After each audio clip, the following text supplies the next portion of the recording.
continuación, invito al profesor Anthony Copes Lonzoy a presentar su trabajo titulado Impacto de la tutoría en la educación superior, alcances y limitaciones. Le ofrecemos fuertes aplausos, por favor. Muchas gracias.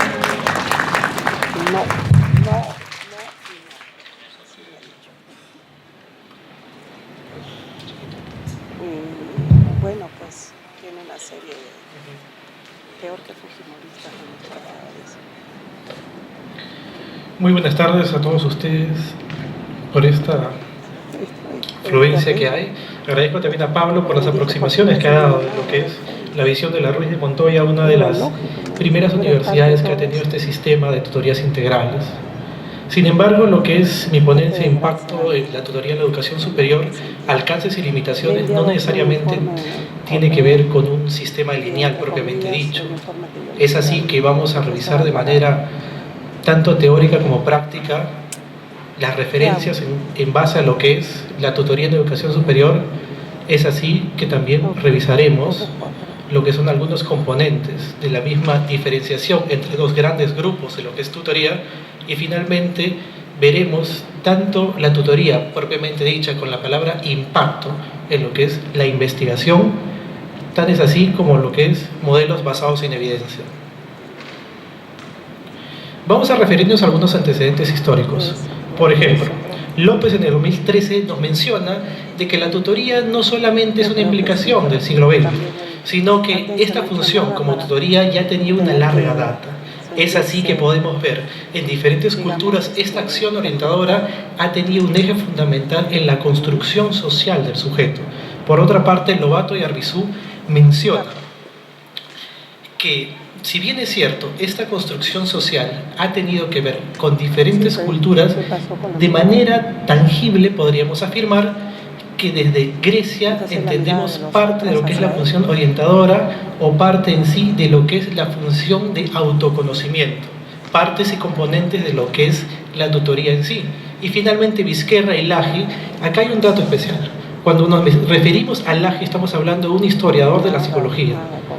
Por eso, debemos entender que la metodología de este historiador no solamente es una explicación causal, sino una explicación histórica relevante de por qué se investigó estas situaciones en el pasado, las cuales repercuten en el presente y posiblemente puedan discriminar o darnos unos alcances adecuados ahora. El concepto de tutoría tiene dos grandes, por así decirlo, corrientes o grupos: los que hablan de la acción tutorial propiamente dicha y los que hablan de la acción como rol docente. Es así que los que hablan de la acción tutorial defienden la tendencia de que en sí la tutoría no es una propiedad inherente del docente. La práctica docente necesariamente no va de la mano con la tutoría.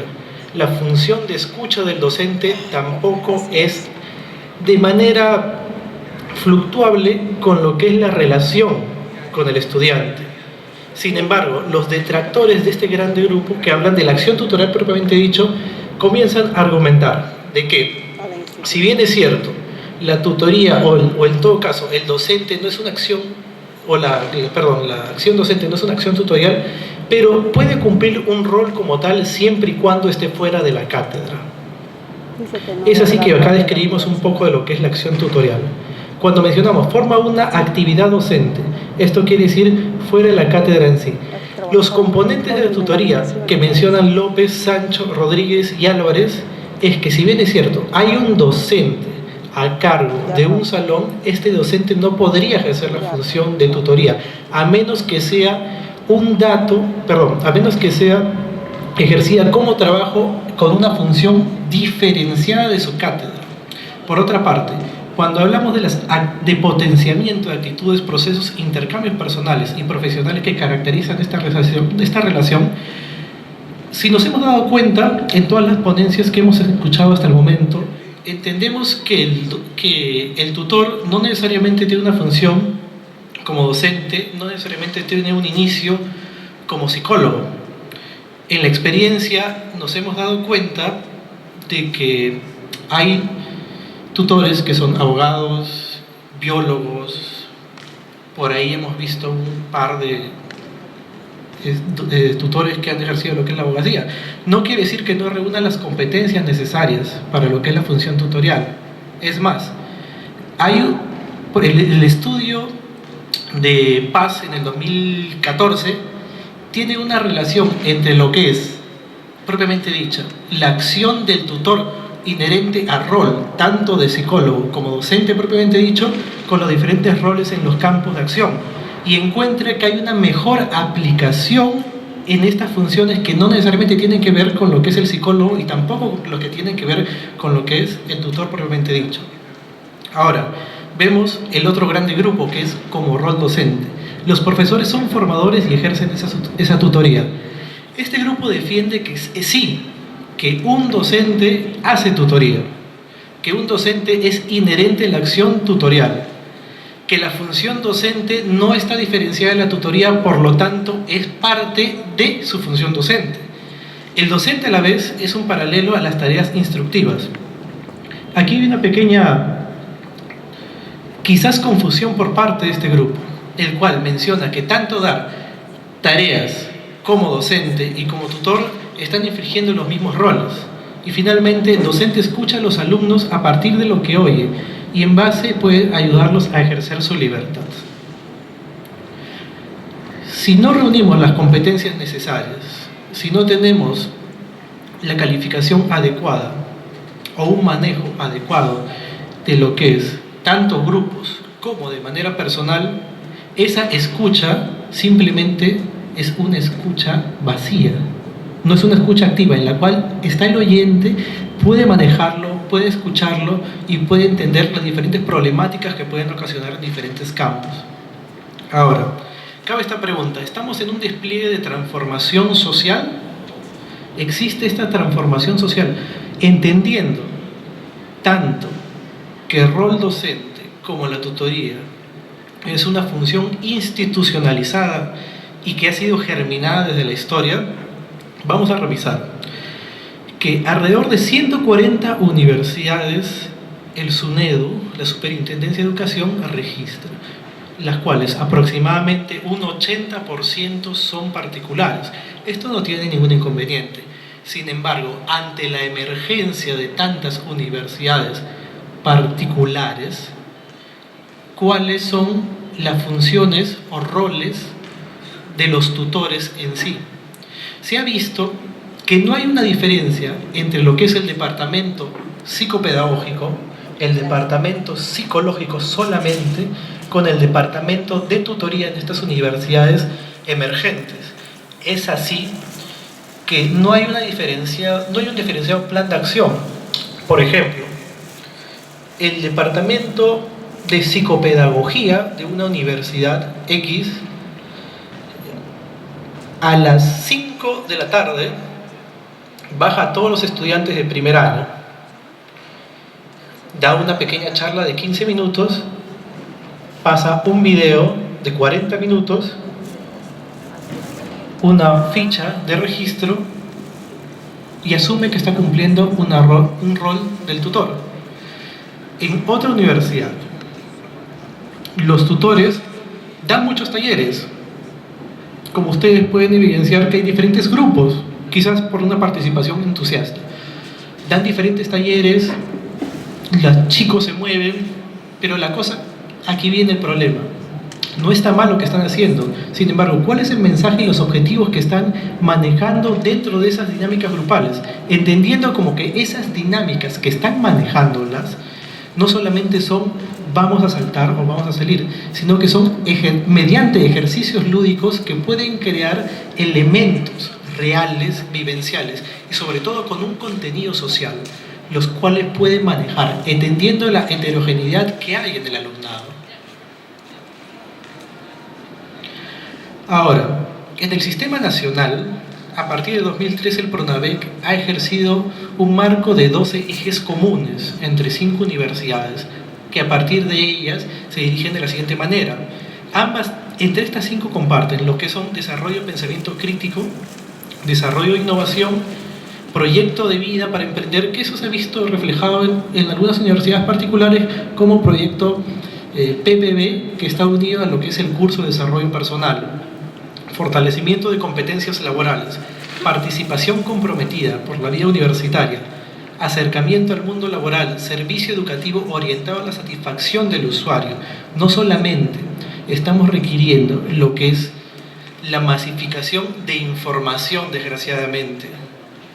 No estamos masificando el conocimiento, simplemente estamos proyectando la información que creemos que es adecuada y la sistematización de buenas experiencias y estas a su vez tratar de generalizarlas. Aquí tenemos que a partir de estas 5 universidades, que es la Universidad Pontificia Católica, Universidad Católica de Santa María, Universidad Peruana Cayetano Heredia, Universidad Nacional San Cristóbal de Huamanga y la Universidad Jesuita Antonio Ruiz de Montoya, a partir de esos 12 ejes se comparten como un modelo de tutoría integral, de las cuales se espera multiplicarse en su efecto. Sin embargo, no hay un consenso adecuado a partir de esta réplica. ¿Qué quiere decir esto? Que cada universidad, cada casa de estudio entiende la tutoría de una manera determinada y el plan de actuar de la misma forma. Si bien es cierto, hay formas, planes, roles, ejes, programas o sesiones que se puedan dar en lo que es la tutoría, cabe destacar qué cosa estamos haciendo en tutoría. Estamos avanzando, estamos progresando, estamos teniendo una adecuada labor, y si estamos haciendo todas esas labores, ¿cuáles son, o en todo caso, cuál es la acción concreta en la cual evidencia lo que estamos haciendo?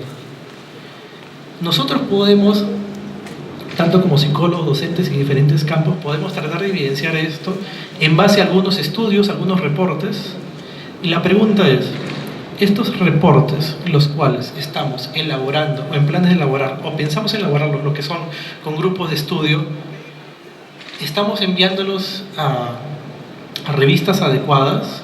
Nuestras investigaciones realmente van a tener un impacto, no solamente académico, porque los resultados no solamente deben ser publicables, sino aplicables. Van a tener ese impacto social, ese impacto científico, y a su vez este impacto va a tener una repercusión en la comunidad científica, en las cuales vamos a poder tener mayor acceso a esas investigaciones. Es por eso que hablamos de impacto en la investigación. No solamente podemos creer que mandamos un artículo científico y lo dejamos en el aire. Muchos de ustedes han mandado diferentes artículos en revistas. Ahora, la pregunta es: ¿cuál es la calidad de esta revista? No está mal publicar, no está mal publicar en la revista que uno crea, no está mal. La pregunta es: ahora, ¿yo cómo tengo acceso a la información? ¿Yo cómo sé que es una revista que puede ser compartida, que puede ser dirigida, o esta revista puede ayudarme a que la comunidad científica tenga mis avances, sean investigaciones de corte cualitativo, de corte cuantitativo, investigaciones mixtas? ¿Cómo la comunidad científica se entera de lo que estamos haciendo? ¿Cómo los demás profesionales pueden enterarse de lo que estamos haciendo? Es por eso que hablamos de diferentes tipos de factores. Aquí vamos a tocar lo que es el factor de impacto. Este índice de impacto mide la repercusión que ha tenido una revista en la literatura científica a través del análisis de las citaciones. Este factor de impacto lo podemos encontrar en 2 tipos de indicadores: indicador SJC y indicador SNIP. Por ejemplo, cuando hablamos de indicadores SJR, estamos hablando propiamente dicho de fuentes de información. Principalmente estamos teniendo acá lo que es el ranking decimal. Acá podemos ver que dentro de áreas de investigación, tanto de lo que es el campo científico, queremos ver el impacto que podemos tener en nuestra publicación. Nuestra publicación es adecuada, no es adecuada, sigue los estándares que son requerimientos para otro tipo de intercambio de informaciones, o simplemente es un reporte nada más. Uno de los indicadores principales que tiene el SJR es que para poder acceder a mayores competencias en lo que es publicaciones, tiene que tenerse, o más claro, no es manipulable a menos que sea en una revista de mucho más impacto para que pueda crecer. Ahora, cuando hablamos de un indicador que también tiene factor de impacto, que es SNIP, que es el impacto de publicación normalizado de la fuente, estamos hablando acá de que este impacto de una única cita recibe un valor mayor en diferentes áreas temáticas, y a su vez este mayor valor debe ser agilizado o es agilizado por el mismo indicador para que pueda ser encontrado en temáticas similares. Sin embargo, cuando hablamos, estos dos indicadores han sido un poco criticados, principalmente lo que se llama el impact factor o el factor de impacto. Sin embargo, cuando tenemos un indicador un poco más homogéneo, que se llama el Eigen factor o el factor vector, aquí podemos encontrar que este indicador es la influencia o repercusión global de las revistas SJ aplicada a logaritmos de relevancia de tipo PageRank de Google en el cálculo interactivo del nivel de citación percibido por una revista, según dichas citas procedan a su vez de revistas más o menos citadas y más o menos influyentes. ¿Esto qué quiere decir? En otras palabras, calcula las citas recibidas en 5 años aproximadamente y elimina las autocitas. Hemos visto que en varios reportes científicos prácticamente encontramos que la mayoría de referencias son autocitas y esto no nos ayuda a subir en un ranking. Ahora, este es prácticamente lo que podemos ver en una página llamada Simago, en la cual podemos encontrar ahí niveles de intersección, cuántas veces han sido citados los artículos, y lo que ustedes van a ver ahí en círculos tanto naranjas como rojos son cuartil 3 y cuartil 4. ¿Qué quiere decir esto?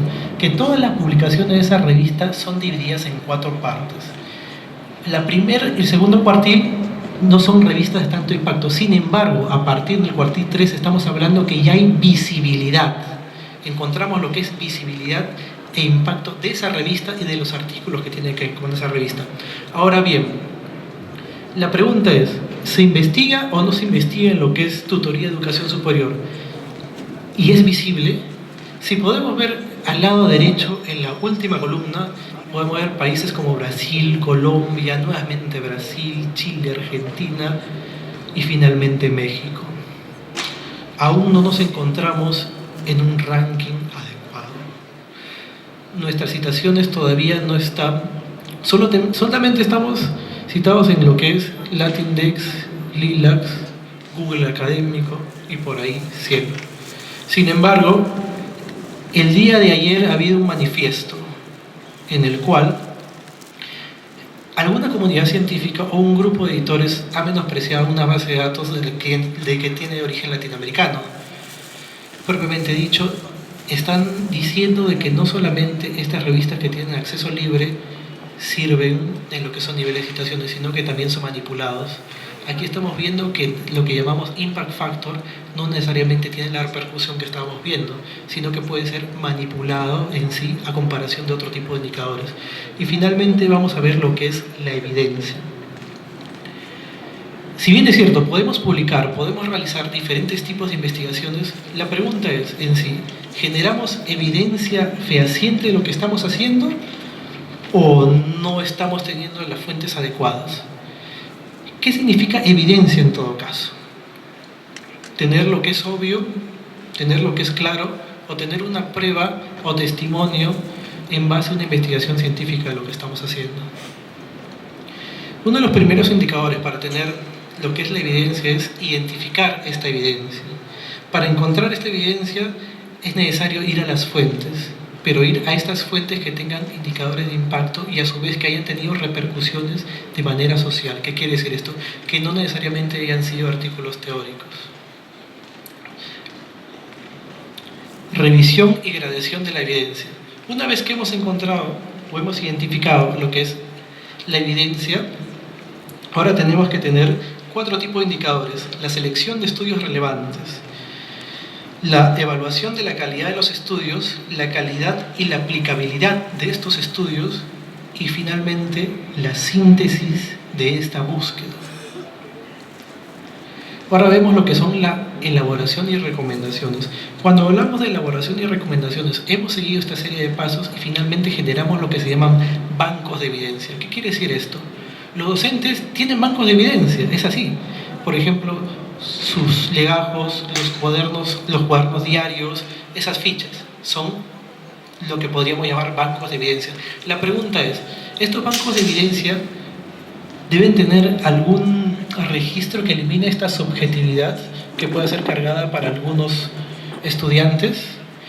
Para este banco de evidencia tiene que tener como criterio 5 tipos de evaluadores, los cuales eliminan el sesgo. Y para ir terminando vamos a ver lo que es finalmente, en un ejemplo, lo que es psicología basada en evidencia mediante 3 criterios, lo que es eficacia, efectividad y eficiencia. Cuando hablamos de eficacia hablamos de valoraciones positivas en base al contexto de investigación, de eficacia en base a la practicidad y de eficiencia en base a los recursos. Es así, por ejemplo, si hablamos de psicología basada en evidencia o en todo caso educación basada en evidencia, si queremos hablar de eficacia estamos encontrando lo que es, por ejemplo, una universidad en la cual nosotros vamos a actuar como tutores. Cuando hablamos de efectividad estamos hablando, si bien es cierto, tenemos la universidad como guía para trabajar, tenemos que ver que nuestros métodos sean adecuados dependiendo de la población a la cual va dirigida. Y finalmente, cuando hablamos de eficiencia, estamos hablando que si bien es cierto, hemos generado un programa o un grupo de sesiones, o en todo caso hemos generado dinámicas grupales o cualquier tipo de ejercicio que estamos teniendo, esos recursos no necesariamente deben ser costosos. Estos recursos deben ser manejables y a la vez aplicables y replicables. Bueno, y finalmente, en lo que hemos evidenciado, el campo de lo que es la tutoría no necesariamente es un enfoque actual. Como ya hemos visto, es un enfoque eminentemente histórico. Lo que son los factores sociales en la tutoría, no hay hasta ahora no hay estudios. Sin embargo, en base a estudios cualitativos hemos visto que sí la tutoría está funcionando. Y la última recomendación es que, si bien es cierto, se ha evidenciado lo que son en revistas de psicología, en revistas de educación solamente hemos encontrado un solo indicador en revistas de impacto de acuerdo a lo que es la tutoría. Muchas gracias.